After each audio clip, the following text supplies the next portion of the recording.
庭の手入れ、夏の間サボってたら、荒れ果てちゃった。蚊がいたし、今年はいつまでも暑かったしね。今日こそ、庭仕事、やるぞ。ムカゴを発見。ムカゴっていうのは、山芋のつると葉の間にできる小さな芋のことです。スーパーではあまり見かけないけど、昔ながらの秋の味覚だよ。下処理なしで皮ごと食べられるから手軽だね。おばあちゃま、見て、ムカゴが取れたよ。前にムカゴを植えたの忘れてた。近所の人にもらって、土にばらまいて、支柱かネットを立てなかったから、木に巻きついたのね。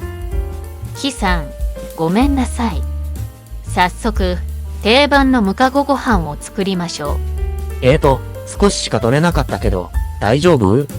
さつまいもを一緒に入れましょう。なるほど、かさ増しするんだ。そんなわけで、今日はさつまいもムカゴご飯の紹介です。銀杏ムカゴご飯も作ってみたよ。レシピの後に、ムカゴの栽培、採取についての話もあるよ。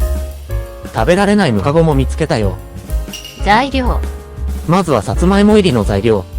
米3合、ムカゴ 35g、さつまいも 200g、みりん、酒角大さじ1、昆布5センチ角、塩小さじ1。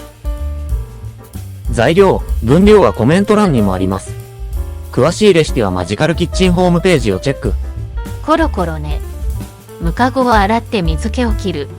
洗ったさつまいも、両端を少し落とす。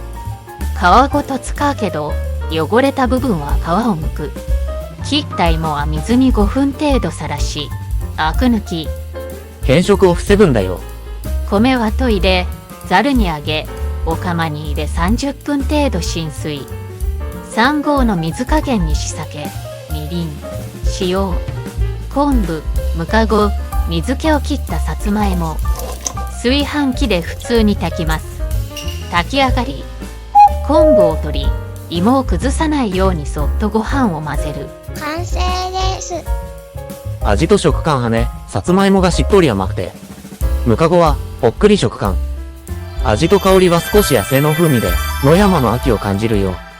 皮は硬そうに見えるけど、全然大丈夫よ。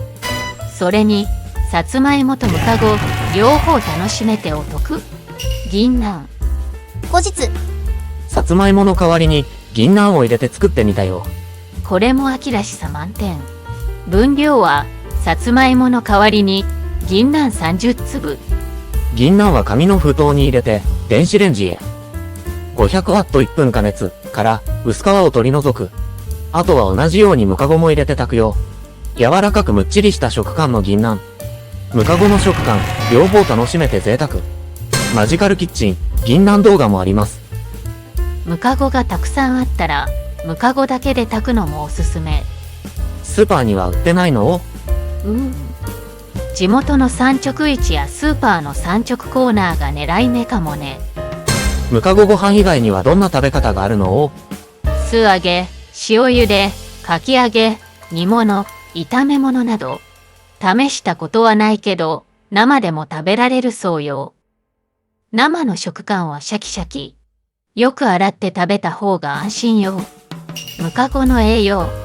ムカゴって栄養あるのかな？基本、山芋と同じで栄養豊富。滋養強壮にいいと昔から言われてきたわ。カリウム、ビタミン C、食物繊維、マグネシウム、鉄分、アルギニンなど。アミラーゼは熱に弱い特徴があります。ムカゴの栽培。うちの庭でもムカゴができるということは、育てるのも簡単ってことだよね。近所の人からもらったムカゴ、土にばらまいたのよ。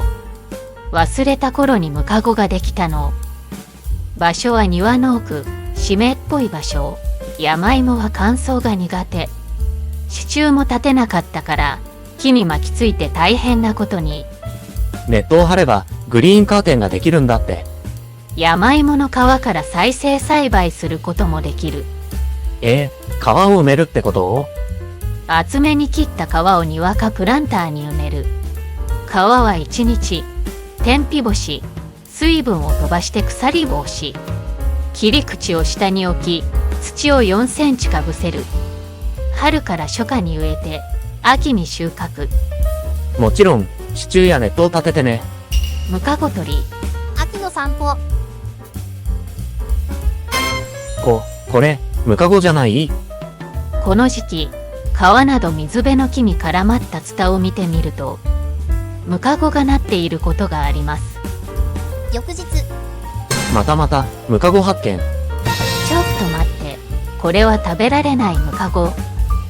左の食べられないムカゴは、色が黒っぽく、ゴツゴツしている。似てるわよね。よく見ると、葉や葉の付き方にも違いがある。見分けに不安があるときは、食べない方がいいね。秋の野山の散歩は楽しいけど、草の種がいつの間にかくっつくのよね。チクチクして大変。その点お化けは大丈夫なのさ。それではマジカルキッチンでまたお会いしましょう。